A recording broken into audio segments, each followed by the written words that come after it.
পৃথিবীতে কোনো মানুষের উপকার করে এক নাম্বার কথা আপনাদের কাছে রিকোয়েস্ট, পৃথিবীতে কোনো মানুষের উপকার করে সে মানুষের কাছে কোনোদিন প্রতিদান আশা করবেন না। যে আপনি যার উপকার করবেন সে মানুষটা আপনার সবচেয়ে বেশি ক্ষতি করবে, এবং কাছের মানুষগুলো আপনাকে বেশি হিংসা করবে, কাছের মানুষগুলো আপনার সমালোচনা বেশি করবে, কাছের মানুষগুলো পেছন থেকে আপনার টেনে ধরার চেষ্টা করে, সামনে আসলে হাসি মুখে কথা বলে কিন্তু পেছন থেকে আপনার গীবত করে। অনেক কাছের মানুষ আছে। তো কাছের মানুষ যদি ঠগায় তাহলে আপনি কি করবেন? আচ্ছা,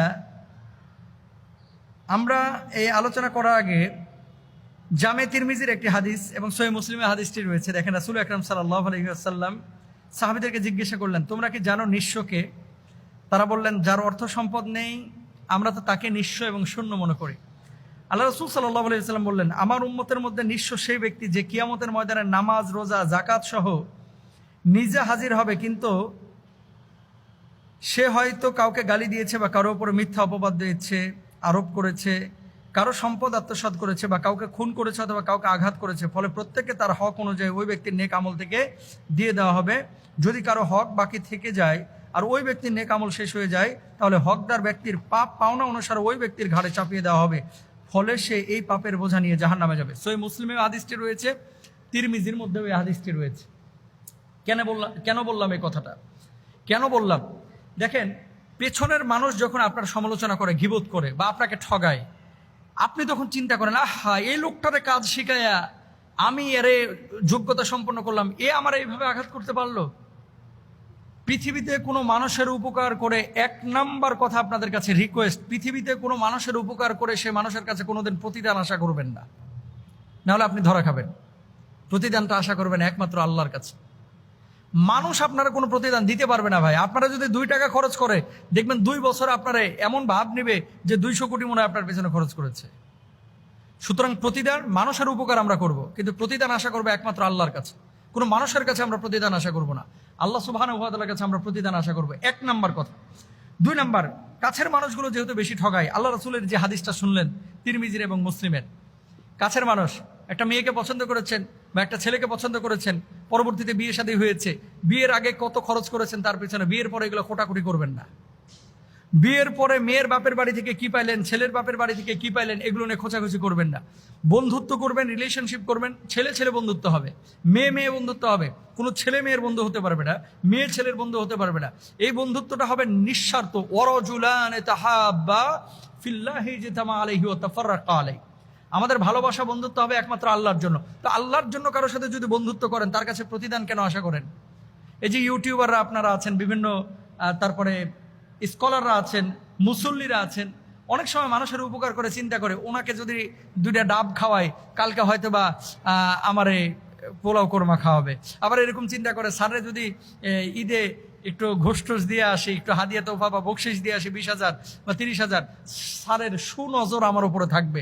এরকম একটা সিম্পেথি নেওয়ার জন্য যদি আপনি কাজ করেন, ওই ঠকানো বন্ধুর চাইতে বড় গাদ্দার আপনি।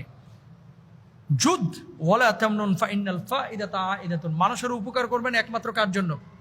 আল্লাহর জন্য। আর উপকার করছেন, এই উপকারের প্রতিদান আল্লাহ আপনারা দিবে। হ্যাঁ, পেছনের মানুষগুলো যদি আপনাকে টেনে ধরে, আপনাকে যদি ঠগায়, আপনারা ঠগাইছে কি হয়েছে ভাই?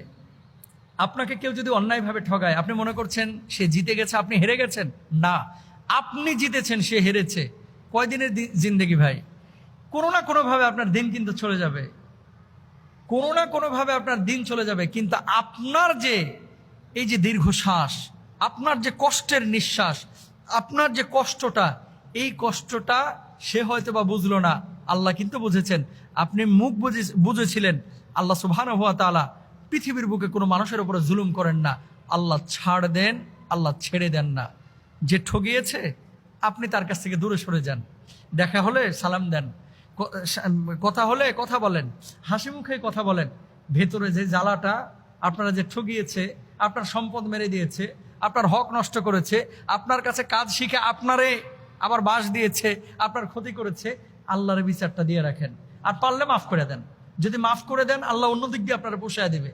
আর যদি মাফ করে দিতে না পারেন, আল্লাহর উপরে ছাড়া দেন যে আল্লাহ এটার ফয়সালা আপনি করেন। পৃথিবীতে কোনো মানুষকে কেউ ঠগায় কোনোদিন ভালো থাকতে পারে না ভাই। আরেকজনের হক নষ্ট করে, আরেকজনের ক্ষতি করে আপনি মনে করছেন আপনি বড় কিছু হয়ে যাবেন।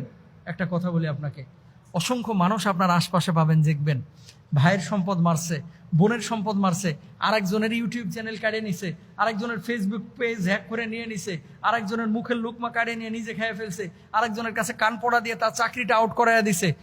ও মনে করতেছে অনেক জিতছে, নিজের ছেলের অসুখই ভালো হচ্ছে না, ডাক্তারের পেছনে ঘুরতে ঘুরতে জীবন শেষ, কাজ করারই টাইম নাই, হুন্ডা অ্যাক্সিডেন্টে পায়ে এমন আঘাত পাইছে, সেলাই পড়েছে মনে করেন 46টা, হাড় গোড় সব ভাঙে শেষ হয়ে গেছে, লাভটা হইল কি? আর আপনি যদি কোনো মানুষের ক্ষতি করেন কিয়ামতের ময়দানে হাদিস অনুসারে নবীজি বলছেন আপনারা ভালো ভালো আমল থেকে কেটে কেটে তাকে প্রতিদান দেওয়া হবে। সুতরাং কেউ ঠগাইলে নিজেরা কষ্ট পাবো না, আল্লাহর উপরে হাওলা করব, পারলে ক্ষমা করে দেবো যে তুই জিতে যা, আমি হেরে গেলাম। তো আসলে আপনি হারেন নাই, আপনি জিতেছেন, আপনি ফলাফল পাবেন। আল্লাহ তাআলা আমাদেরকে বোঝার তৌফিক দান করুন।